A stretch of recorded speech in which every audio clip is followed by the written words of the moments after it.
فأنا ناصح لإخواني بالصدع بالحق تبيض وجوههم. السكوت في مسألة الحزبية يضرها، فاصدع بما تؤمر وأعرض عن المشركين. سلامي على دماج ورجالها والشيخ يحيى ودار العلم يا سعد بانيها. بسم الله الرحمن الرحيم. الحمد لله ثم الصلاة والسلام على رسول الله وعلى آله وصحبه ومن اتبع هدى ثم أما بعد. Masyarul ikhwa al-ahibbah, hafizakumullah ta'ala jami'an.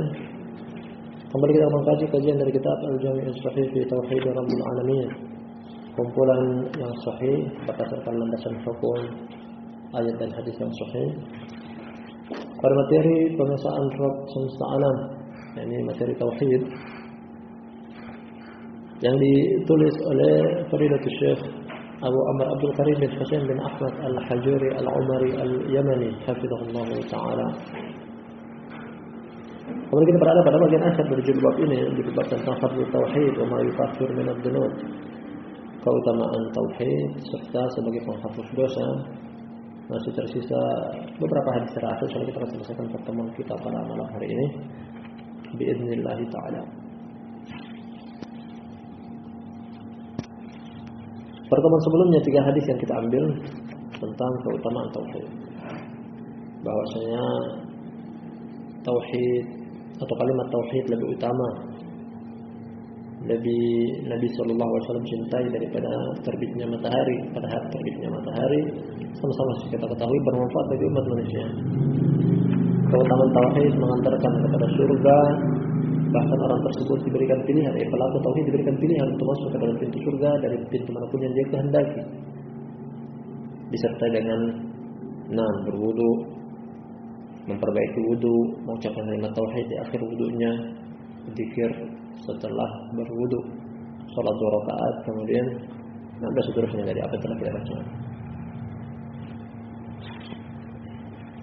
Kemudian juga keutamaan tauhid adalah mencegah atau menghalangi daripada kemunafikan. Dan kita baca hadis yang berikutnya, kata Syekh Abu Amr Abdul Karim Al-Hajuri Al-Umari hafizahullah, as-salihatu ba'dal mi'ah, yang ke-103. Hadis yang ke-103 dari kumpulan seluruh hadis yang telah kita baca dari awal buku ini.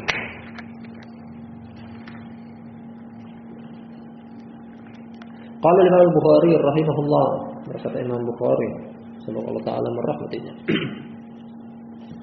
qala hadatsana Qutaibah bin Sa'id Abu Raja As-Saqafi. Kunyanya Abu Raja. Dan dia thiqah. Qala hadatsana Ismail bin Ja'far Al-Ansari. Kunyanya Abu Ishaq.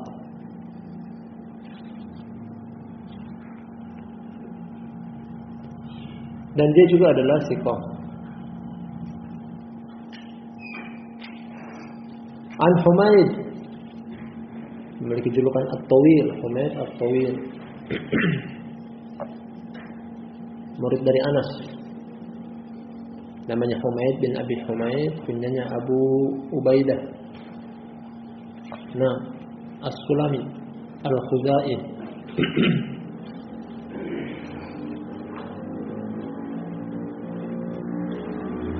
An Anas bin Malik radhiyallahu anhu, dari Anas. Hadis Anas radhiyallahu anhu.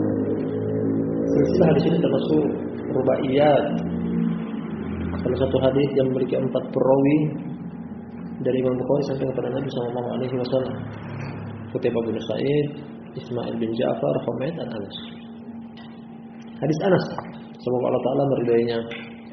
Anna Nabi sallallahu alaihi wa ala alihi wasallam kana idza ghazza bina qauman lam yakun yaghzu bina hatta yusbiha wa yandur. Kata Anas bahwa Nabi sallallahu alaihi wasallam apabila hendak memerangi sekelompok kaum bersama kami. Ini taktik dari Rasulullah SAW. Beliau tidak memerangi sampai beliau menunggu di pagi hari. tunggu waktu fajar. Jadi ketika beliau ingin menyerang senyap diam-diam, caranya beliau tunggu dulu waktu fajar. Fa in sami'a adanan kaffa anhum wa in lam yasma' adanan adhara alaihim. Apabila beliau sambil menunggu waktu fajar, apabila beliau mendengar suara adzan, beliau menahan diri untuk menyerang kampung tersebut. Namun apabila beliau tidak mendengar suara adzan, tiba waktu fajar, tidak ada suara adzan yang dikumandangkan, akhirnya beliau pun menyerang diam-diam. Beliau menyerang senyap. Kalau ada adzan berarti menunjukkan kampung tersebut adalah kampung muslim. Namun ketika belum adzan sudah masuk waktu adzan, masuk waktu sholat kemudian tidak dikumandangkan adzan di negeri tersebut, berarti bukan muslim, boleh diperang. Qala kata Anas bin Malik, fa kharajna ila Khaybar fantahayna ilaihim lailan. Kami pun keluar ke Khaybar, pemukiman milik kaum Yahudi utara kota Madinah. Mereka juga orang yang pernah diusir dari kota Madinah, kemudian karena mereka melanggar perjanjian, lalu mereka lari dari kota Madinah menuju ke Khaybar.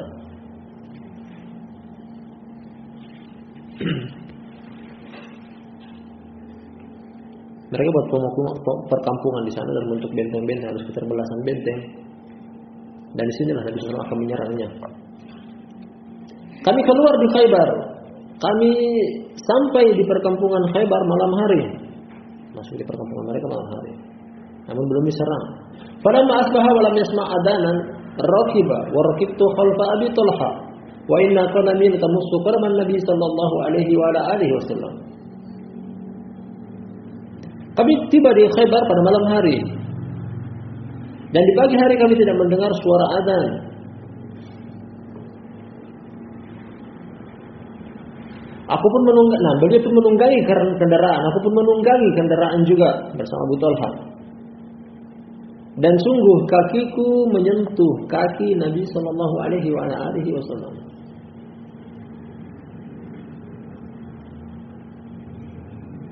Qala kata Anas, fa kharaju ilaina bi maqatilihim wa masahihim.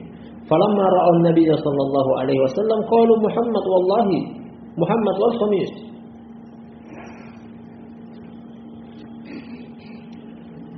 Mereka keluar kepada kami, keluar dari benteng mereka karena pemukiman kaum Yahudi di Khaybar berbentuk benteng, ada sekitar belasan benteng, ada yang besar, mulai dari yang paling besar sampai yang paling kecil. Dan tepatnya di perbukitan yang terjal, Gunung Batu. Sangat kesulitan untuk menyerang perkampungan ini. Mereka keluar di pagi hari membawa keranjang-keranjang mereka dan cangkul-cangkul mereka, alat pertanian berupa cangkul misalnya, dan juga keranjang sebagai wadah untuk memetik alat pertanian mereka. Ketika mereka melihat Nabi Shallallahu Alaihi Wasallam, mereka mengatakan, Muhammad demi Allah, Muhammad dan Al-Khamis. Al-Khamis artinya adalah prajurit. Al-Khamis satu istilah untuk diperuntukkan kepada prajurit yang siap perang dengan formasi 5 titik. Formasi 5 titik. Karena perang sendiri butuh strategis. Dengan formasi Al-Khamis artinya 5 titik. Ibaratnya seperti kalajengking. 2 pasukan pendobrak kiri dan kanan, biasanya dipimpin oleh pemimpin yang berkuda, pasukan berkuda.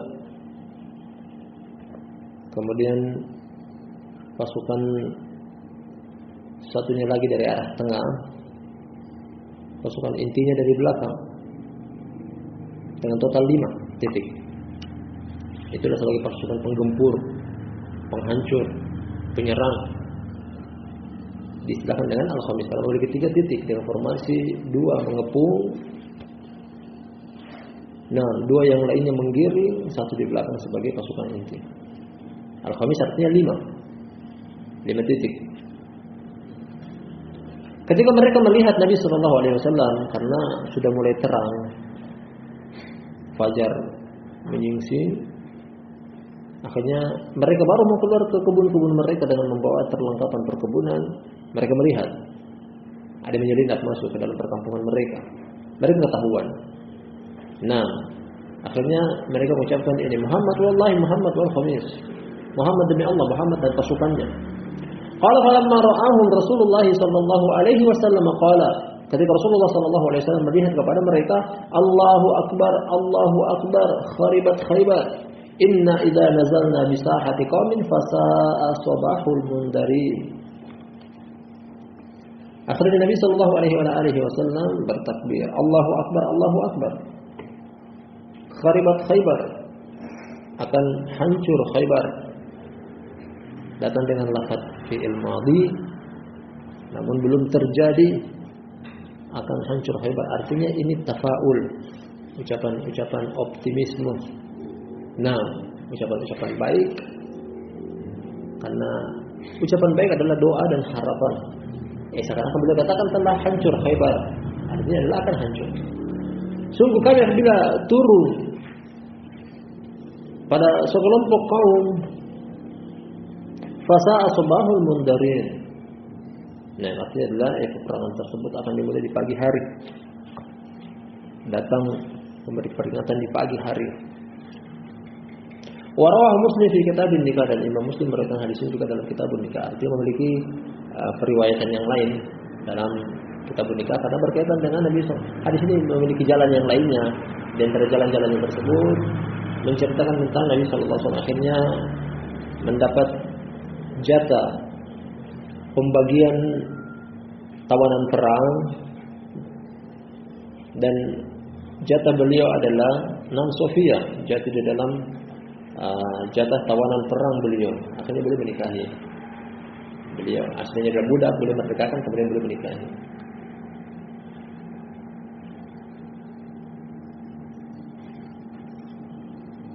Kemudian barakallahu fikum jami'an, keterkaitan antara hadis ini dengan judul bab tentang ucapan Nabi sallallahu alaihi wasallam, Allahu akbar, Allahu akbar, tentang tauhid. Dan Nabi sallallahu alaihi wasallam tidaklah mengucapkan ini kecuali untuk mengagungkan Allah Subhanahu wa taala. Dan itu boleh dijadikan sebagai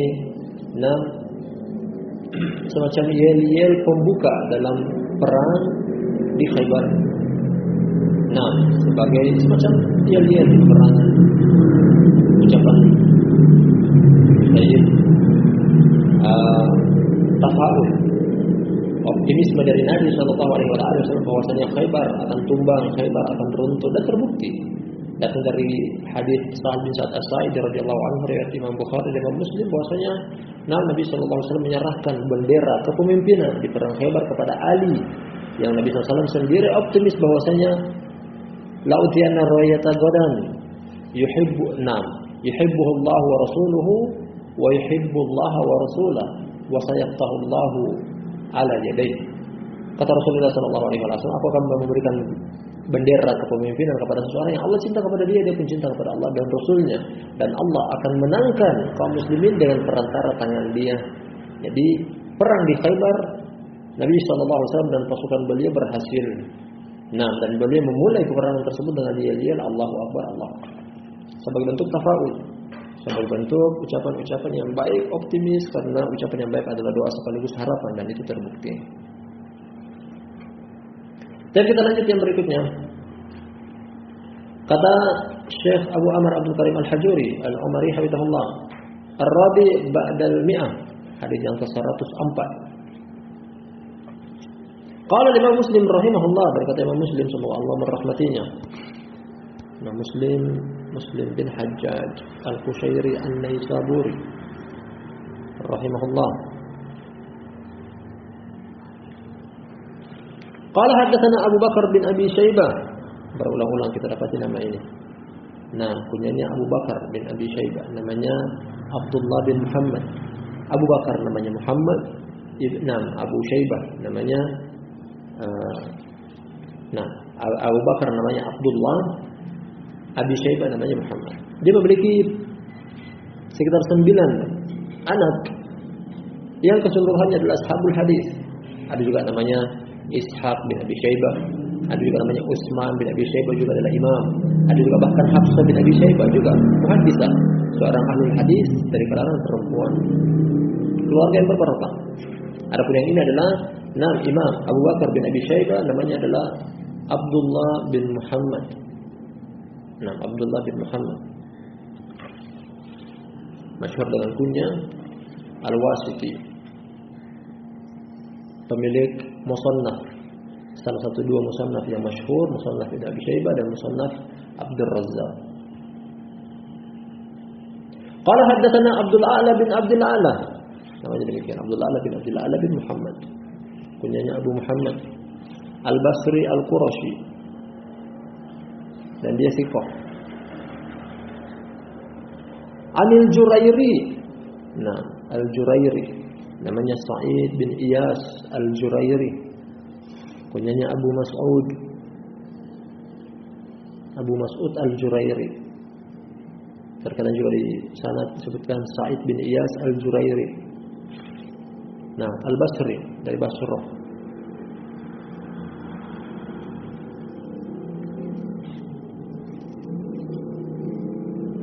Semoga mereka mensahihkan, semoga mereka menghasankan hadisnya.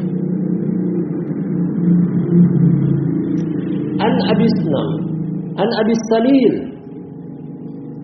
Al-Jurairi meriwayatkan dari Abi Salil, namanya Duraid bin Nufair, kunyanya Abu Salil, mukillun, termasuk perawi yang memiliki hadis dengan jumlah sedikit,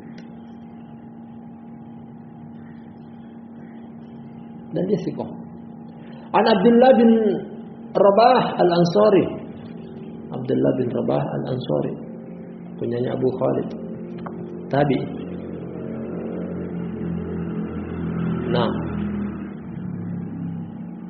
An Ubay bin Ka'ab, sahabi radhiyallahu anhu. Nanti akan datang bahwasanya kunyanya adalah Abul Mundir, disebutkan oleh Nabi sallallahu alaihi wasallam di dalam lafaz hadis beliau. Ubay bin Ka'ab Al-Ansari. Dan nama ini nama yang salah satu nama yang dipuji oleh Rasulullah sallallahu alaihi wasallam dari para pembaca Al-Qur'an. Bahkan dianjurkan untuk Nabi sallallahu alaihi wasallam diarahkan oleh Allah Subhanahu wa taala untuk mendengar bacaan Al-Qur'annya Ubay bin Ka'ab. Pada suatu ketika Nabi sallallahu alaihi wasallam katakan kepada Ubay bin Ka'ab, ya Ubay, iqra alayya al-Qur'an. Fa inna Allah amarni bidzalik. Wahai Ubay, bacakanlah kepadaku Al-Qur'an, karena Allah memerintahkan aku untuk hal itu. Kemudian Ubay bin Ka'ab, asammani, Ubay bin Ka'ab bertanya kepada Nabi sallallahu alaihi wasallam, apakah Allah menyebut namaku? Karena kata Nabi sallallahu alaihi wasallam, Allah perintahkan aku untuk meminta engkau membacakan Al-Qur'an kepadaku. Ubay bin Ka'ab bertanya, asammani, apakah Allah menyebut namaku? Naam, kata Nabi sallallahu alaihi wasallam. Barulah dia mengucapkan air matanya. Subhanallah, Allah menyebutkan nama dia. Belum tentu. Setiap orang bisa Allah sebutkan nama dia. Akhirnya dia menangis. Lalu dia memenuhi keinginan Nabi sallallahu alaihi wasallam membaca 6 ayat.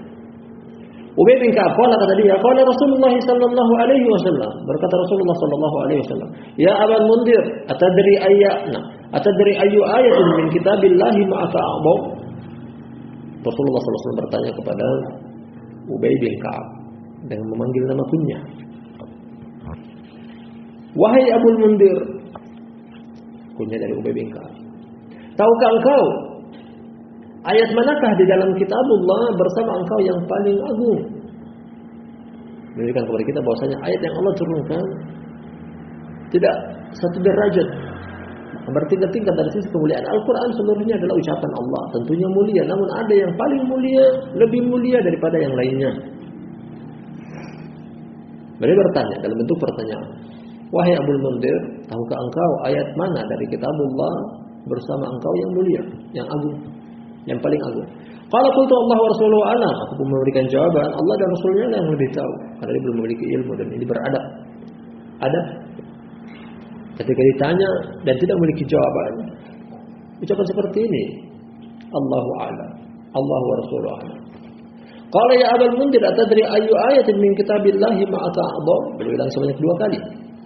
Yang pertama tadi dia menjawab, aku tidak tahu. Beliau tanya lagi, wahai Abul Mundhir, tahukah engkau ayat mana dari kitabullah yang bersama engkau paling agung? Barulah dia menjawab. Qala qultu, aku katakan, kata Ubay bin Ka'ab, Allahu la ilaha illa huwal hayyul qayyum. Allah, tidak ada sembahan yang berhak disembah kecuali Dia, yang maha hidup, menghidupkan yang lainnya, yang maha tegak berdiri, yang lainnya tegak berdiri dengan bantuannya. Dia hidup, tidak pernah mati, tidak dilalui dengan ketiadaan, tidak didahului dengan ketiadaan, tidak akan dilewati dengan kematian. Al-Hayy, serta menghidupkan yang lainnya. Hidup dan menghidupkan yang lainnya. Manusia hidup tapi dia tidak bisa menghidupkan. Al-Qayyum, nah, tegak dan menegakkan yang lain. Dan terdapat 2 tempat di dalam Al-Quranul Karim bunyi ayat seperti ini, termasuk ayat kursi dan juga pembuka dari surat Ali Imran. Qala, kata dia, kata Ubay bin Ka'ab, fadaraba fi sadri wa qala wallahi la yahnika ilmu ya. Nah, Abul Mundhir, kemudian Nabi SAW menepuk dadaku seraya mengatakan, demi Allah, semoga Allah memenuhi dada engkau dengan ilmu, wahai Abul Mundhir. Semoga ilmu memenuhi dada engkau, wahai Abul Mundhir. Ini doa kebaikan dari Nabi SAW sekaligus na'am tafaul harapan. Karena ketika ditanya dan dia ternyata menjawab betul, benar. Nah, diberikan taufik untuk bisa menjawab dengan tepat bahwasanya ayat yang paling agung dari kitabullah adalah Allahu la ilaha illa huwal hayyul qayyum. Di dalamnya terdapat tauhid la ilaha illallah. Di dalamnya terdapat asma wa sifat. Yang ada 2 nama ini yang datang dari hadis-hadis yang berbeda pula. Ketika 2 nama ini disebutkan dalam doa seseorang, doa tersebut akan dikabulkan oleh Allah. Al-Hayyu Al-Qayyum. Nah, hadis Ubay bin Ka'ab riwayat Imam Muslim, dan keterkaitan antara hadis ini dengan jilbab gamblang dan jelas sekali bahwasanya ayat yang paling mulia di dalam Al-Qur'an adalah ayat yang menyebutkan tentang keutamaan tauhid. Keutamaan tauhid. Namun ketika kita kumpulkan hadis-hadis yang menceritakan tentang keutamaan ayat, keutamaan surat di dalam Al-Quran, ini diantaranya, wailah di sana ada ayat yang lebih mulia serta surat yang lebih mulia daripada ayat ini, yakni Al-Fatihah. Al-Fatihah secara mutlak, surat Al-Fatihah adalah 7 minal mathani, 7 ayat yang dibaca diulang-ulang di dalam Al-Quran, yang tidak di dalam sholat, yang tidak sah sholat seseorang ketika tidak membacanya. Demikian bahwasanya surat Al-Fatihah lebih mulia. Namun ini di antara kita sebutkan bahwasanya kajian tauhid dengan dibawakannya oleh sang penulis hadis ini menunjukkan tentang tauhid adalah sesuatu yang mulia. Bahkan mulia tauhid di dalam Al-Qur'an adalah mulia karena menyebutkan tentang tauhid. Dan kita baca hadis yang berikutnya. Kata sang penulis, semoga Allah menjaga beliau, Al-Khamis ba'dal mi'ah, yang ke-105. 105. Qala Ibnu Abi Asim fil ahadi wal masani, berkata Imam Ibnu Abi Asim. Nah, Ibnu Abi Asim dalam kitab beliau judulnya Al-Ahad wal Masani. Artinya ini di luar Kutubus Sittah.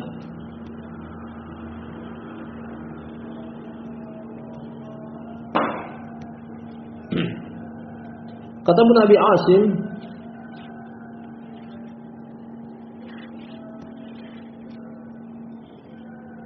namanya adalah Abu Bakar, atau nama maksud kami kunyahnya dia adalah Abu Bakar bin Abi Asim, Ahmad bin Amr, kunyahnya Abu Bakar ibn Abi Asim Asy-Syaibani. Qala haddatsana Abu Mas'ud Ar-Razi qala haddatsana Abu Al-Yaman, namanya Hakam bin Nafi'. Qala haddatsana Shu'aib bin Abi Hamzah. Nah, Shu'aib gurunya Abu Al-Yaman. Qala haddatsana Abdullah bin Abi Husain. Jadi di situ singkatan dari haddatsana. Terkadang ulama asal hadis untuk menulis dengan ringkas karena buku hadis tahu sendiri mereka tulis adalah kata-kata isinya ribuan di dalam satu buku. Untuk mempersingkat, dan ini semacam istilah bagi mereka. Terkadang sana artinya haddatsana atau sendiri akhbaron misalnya. Qala haddatsana Abdullah bin Abi Husain qala haddatsani Isa bin Talha an Amr bin Murra al-Juhani. Amr bin Murra al-Juhani tabi'i atau maksud kami sahabat radhiyallahu anhu. Wa kana min ashabin Nabi sallallahu alaihi wasallam. Amr bin Murra al-Juhani termasuk dari sahabat Nabi sallallahu alaihi wasallam. Qala kata dia, Ja'a Rasulullah sallallahu alaihi wasallam rajulun min Qudaa. Telah datang kepada Rasulullah sallallahu alaihi wasallam seseorang dari Qudaa. Nama kabilah. Faqala ya Rasulullah inni syahidtu an la ilaha illallah wa annaka Rasulullah. Wa shallaitu sholawati wa sumtu Ramadan wa qumtu syahra. Wa ataitu zakat. Kata dulu. Kata Amr bin Murra al-Juhani radhiyallahu anhu, di mana dia adalah seorang sahabat dari Nabi sallallahu alaihi wasallam. Pada datang seseorang kepada Rasulullah sallallahu alaihi wasallam dari kabilah Qudaa. Dia berkata, wahai Rasulullah, apabila aku mempersaksikan la ilaha illallah, tidak ada sembahan yang berhak disembah kecuali Allah. Aku mempersaksikan juga bahwasanya engkau adalah utusan Allah. Aku salat 5 waktu, berpuasa pada bulan Ramadan, menegakkan tarawih pada bulan Ramadan, asy-syahr. Serta aku menunaikan zakat. Faqala Rasulullah sallallahu alaihi wasallam, "Man fa'ala dzalika kana min asy-syuhada." Man fa'ala dzalika kana ma'a asy-syuhada'i was-siddiqin. Barang siapa yang melakukan perbuatan tersebut, niscaya dia akan bersama para syuhada dan orang-orang siddiqin. Syuhada, saksi, atau makna lain adalah orang mati syahid. Serta as-siddiqun, orang-orang yang membenarkan. Tingkatan siddiqun adalah tingkatan setelah kenabian.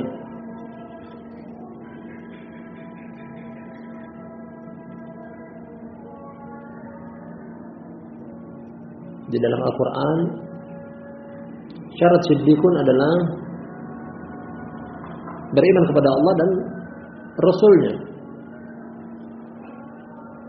Innal ladzina amanu billahi wa rasulihi ulaika humus siddiqun wasyuhada'u 'inda rabbihim lahum ajruhum wa nuruhum. Ini hadisnya. Titik sampai di sini kata Rasulullah sallallahu alaihi wasallam. Kemudian keterkaitan antara hadis ini dengan judul bab. Alur ceritanya telah kita baca bahwasanya ada seseorang dia mentauhidkan Allah, mengucapkan la ilaha illallah. Serta amalan-amalan yang dia susulkan setelah la ilaha illallah. Ya, itu merupakan rangkaian daripada rukun Islam, kecuali haji karena tidak disebutkan. Salat, puasa, zakat setelah la ilaha illallah. Ganjarannya Nabi SAW mengatakan bahwasanya orang tersebut akan dikumpulkan dengan para syuhada dan siddiqin, menunjukkan bahwasanya kalimat la ilaha illallah kalimat yang agung. Di antara keutamaannya adalah dia akan bersama para syuhada dan siddiqin. Antara di kehidupan dunia ataupun juga di kehidupan akhirat. Di kehidupan akhirat artinya orang-orang ini adalah orang-orang yang memiliki posisi tinggi di hadapan Allah di dalam surga. Mayuti'illahu war rasula faulaika ma'al ladzina an'ama Allahu 'alaihim minan nabiyyin was-siddiqin wasyuhada'i was-shalihin wa hasuna ulaika rafiqa. Kata Allah di bagian akhir ayat tersebut. Barang siapa yang taat kepada Allah dan Rasulnya, maka mereka akan bersama para rasul, para nabi, siddiqun, syuhada, shalihin. Dan itu tempat tertinggi di hadapan Allah Subhanahu wa taala. Menunjukkan bahwasanya pelaku tauhid akan mendapatkan keutamaan ini. Keutamaannya adalah bersama orang-orang baik, orang-orang soleh, dan mereka adalah para syuhada dan siddiqin.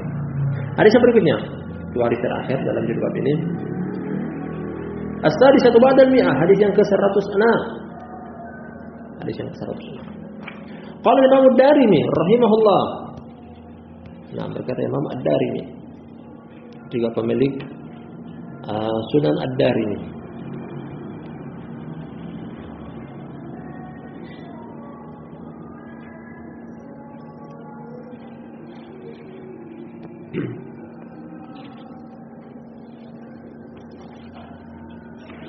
Terkadang sering kita dengar nama Ad-Darimi, artinya hanya disebutkan tentang nisbahnya, pemilik judul buku, namanya Sunan Ad-Darimi. Namanya adalah Utsman bin Sa'id. Kunyanya Abu Sa'id. Ad-Darimi namanya Utsman bin Sa'id Ad-Darimi, kunyanya Abu Sa'id. Qala haddatsana Abu Zaid. Haddatsana Abu Zaid. Sa'id bin Rabi', namanya tertera di situ. Abu Zaid Sa'id bin Rabi'.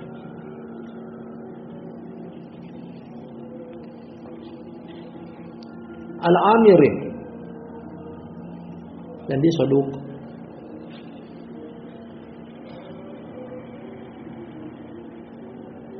Qala haddatsana Syu'bah bin Al-Hajjaj, imam, kunyanya Abu Bustam Al-Wasiti, dari Wasit, salah satu kota di provinsi Irak. An Abil Hasan Muhajir, namanya Muhajir, kunyanya Abul Hasan At-Tamimi, bukan At-Tamimi, At-Taimi, namanya Muhajir.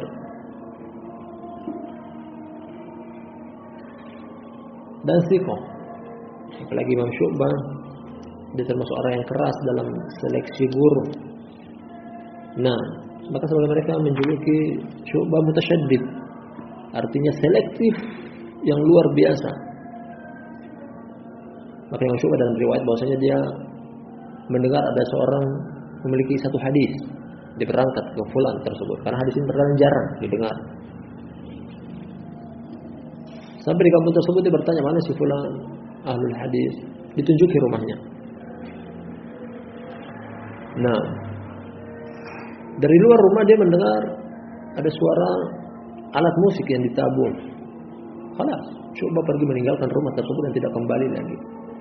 Dia mendengar di dalam ashabul hadis, di dalam rumah seorang perawi hadis terdapat musik yang ditabung, dia pergi.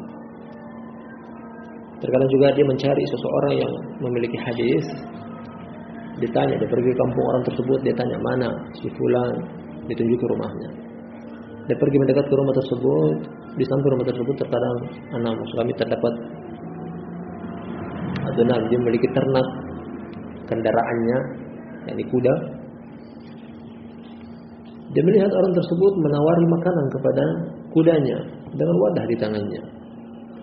Diperhatikan oleh Imam Syu'bah, ternyata wadah tersebut kosong, artinya dia menipu kudanya.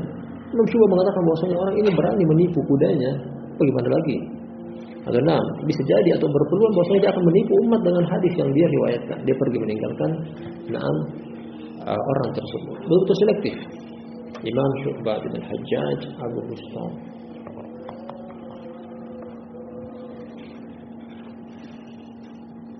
Terkadang sebagian ahlul hadis juga melihat ada perawi yang ingin diambil hadisnya, terkadang ditolak hanya karena alasan dia meludah ke sebelah kiri. Artinya adab-adab yang hendaknya dijaga oleh kaum muslimin hendaknya lebih dijaga oleh ashabul hadis. Artinya maksud kami dia meludah ke sebelah kanan, tidak sebelah kiri. Dan adab yang ditetapkan oleh ashabul hadis bahwasanya meludah ke sebelah kiri. Qala ja'a rajulun zaman Ziyad ila al-Kufah. Kata Abu Hasan Muhajir, pada datang seseorang kepada Ziyad. Ziyad adalah salah satu dari 6 Khalifah Bani Umayyah ke Kufah. Fasami'tuhu yuhaddits. Aku pernah mendengar dia menceritakan dari Rasulullah sallallahu alaihi wasallam. Tidak ingin menyampaikan satu hadis yang dia pernah dengar. Jadi ini adalah sahabi, seseorang yang tidak disebutkan namanya. Artinya majhul, namun jahalatus sahabi la tadur. Kesamaran sahabat tidak disebutkan namanya secara detail tidak mengurangi nilai keabsahan hadis. Hadis tersebut tetap sahih. Kata orang tersebut, annahu kana ma'a Rasulillah sallallahu alaihi wasallam fi masirin lahu faqala. Maksudnya orang ini Jadi dia pernah bersama Rasulullah sallallahu alaihi wasallam pada satu perjalanan. Dia pun mengatakan, "Wa rukbati tusibu aw tamussu rukbatah." Nah, lututku menyentuh lutut beliau, yakni menyentuh lutut Nabi sallallahu alaihi wasallam. Kalau kita kaitkan dengan hadis yang sebelumnya yang telah kita baca juga dari riwayat Imam Ibnu Abi Asim sebelumnya sekali. Ya, Ibnu Abi Asim. Bukan, yang paling pertama Imam Bukhari tentang kaki menyentuh kaki, namun di sini disebutkan tentang lututnya. Bisa jadi Anas. Apalagi Anas radhiyallahu anhu termasuk sahabat yang dikaruniai oleh Allah Subhanahu wa taala hidup dengan usia yang lama. Nah, dengan usia yang lama. Disebutkan sekitar 99 usianya dia meninggal dunia. Ada yang menyebutkan bahwasanya tidak, bahkan lebih 102 atau 103. Usia Anas bin Malik. Fasami ar-rajulan yaqra. Orang yang tidak disebutkan namanya ini, dia pun mendengar seseorang membaca. Atau nama kami Nabi SAW mendengar seseorang membaca ayat. Qul ya ayyuhal kafirun. Membaca potongan ayat dari surat Al-Kafirun. Qala kata Rasulullah SAW, bari aminasy syirik.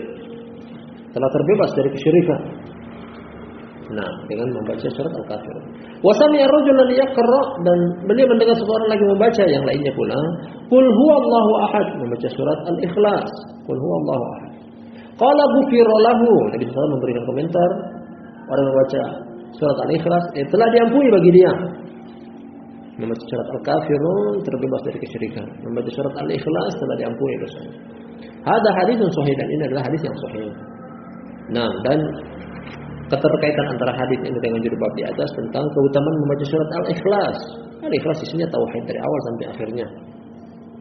Nah, surat Al-Ikhlas yang kata Nabi Shallallahu Alaihi Wasallam, sulusul Quran, sepertiga dari kandungan isi Al-Quran. Ini surat Al-Ikhlas karena terkandung di dalamnya makna tauhid dari awal sampai akhir. Tauhid uluhiyah, tauhid rububiyah, tauhid asma wa sifat, ada semuanya di dalam 6 surat ini. Warahu Ahmad, Imam Ahmad juga meriwayatkan hadis yang sama, hadis yang tadi kita baca dari Imam Ad-Darimi, Utsman bin Sa'id, Abu Sa'id Ad-Darimi. Warahu Ahmad, qala rahimahullah, qala hadatsana Abu Nadhr, qala hadatsana Al-Mas'udi Al-Muhajir. Hajar, punyanya Abdul Hasan. Fadzakara, lanjut sampai pada seseorang. Wal Mas'udi huwa Abdurrahman, Mas'udi pada riwayatnya Imam Ahmad. Mas'udi adalah Abdurrahman bin Abdullah bin Utsbah, ikhtalata. Wa sama'u Abi Nadhr minhu ba'da ikhtilatihi, walakin qad tabahu syarikun inda Ahmad. Ini sekarang faedah mustalah hadis. Al-Mas'udi yang datang dari riwayat Imam Ahmad, dia adalah Abdurrahman bin Abdullah bin Utsbah. Dia pikun di usia tuanya. Dan Abu Nadhr mendengar dari Abdurrahman Al-Mas'udi hada setelah pikunnya. Pikun artinya terkadang dia tidak tahu apa yang dia sampaikan. Bisa jadi tercampur hadisnya. Akan tetapi terdapat penguat dari jalurnya syarik kepada Mas'udi. Riwayat Imam Ahmad. Qala Ahmad rahimahullah, qala hadatsana Abu Al-Aswad bin Amir, qala hadatsana Syarik Al-Muhajir. Sampai kepada rajul, seseorang tadi dari kalangan sahabat Rasulullah sallallahu alaihi wasallam. Wa syarikun sayyi'ul hifdz lakinnahu fil mutaba'ah. Al-muhim hadis ini dengan jalan yang pertama dari Imam Ad-Darimi sahih. Adapun jalan Imam Ahmad diperbincangkan bahwasanya ada illah padanya, ada penyakit pada hadis tersebut. Al-muhim hadis ini menerangkan kepada kita tentang keterkaitan dengan judul bab tauhid, bahwasanya Al-Ikhlas, surat Al-Ikhlas ketika dibaca Nabi SAW mengomentari bahwasanya orang tersebut diampuni dosanya karena terkandung di dalamnya kandungan tauhid. Yang terakhir pada pertemuan kita malam hari ini sekaligus yang terakhir juga dari judul bab tentang fadlul tauhid. As-sabi'atu ba'dal mi'ah, yang ke-107. Qala Imam Ad-Darimi, masih riwayat Imam Ad-Darimi, Utsman bin Sa'id Abu Sa'id. Qala Imam Ad-Darimi rahimahullah, berkata Imam Ad-Darimi, semoga Allah taala merahmatinya. Qala haddatsana Abu Nu'aim. Abu Nu'aim kunya. Adapun namanya adalah Fadl bin Dukain. Imam Fadl bin Dukain. Terkenal dahulunya dia adalah perampok, sering mencegat orang di tengah jalan dan mengambil harta mereka. Fadl.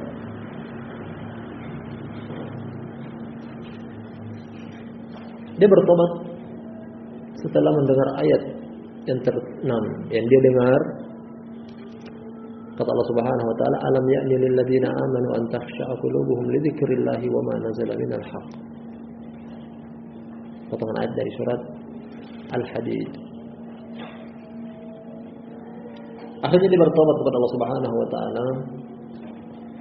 Kemudian meminta berdoa kepada Allah untuk pindah dari tempat dia karena orang-orang takut. Setelah dia bertobat, dia melintas di jalan tersebut bersama satu rombongan. Rombongan tersebut mengatakan bahwasanya hati-hati kalian wahai rombongan pejalan.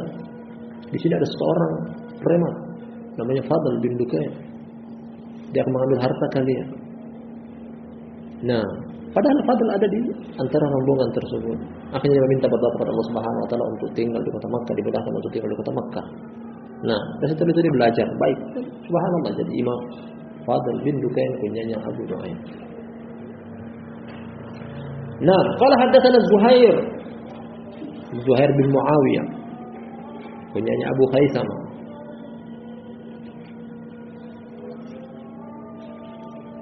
An Farwa bin Naufal,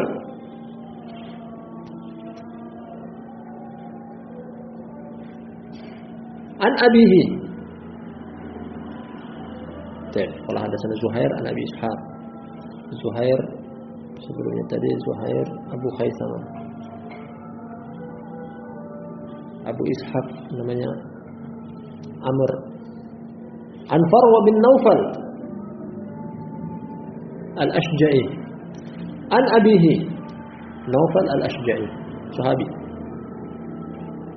Ada Rasulullah sallallahu alaihi wasallam qala, bahwasanya Rasulullah SAW beliau berkata, "Maji'u ma ja'a bik." Ini pertanyaan, apa yang membuat engkau datang? Ya, apa alasan engkau?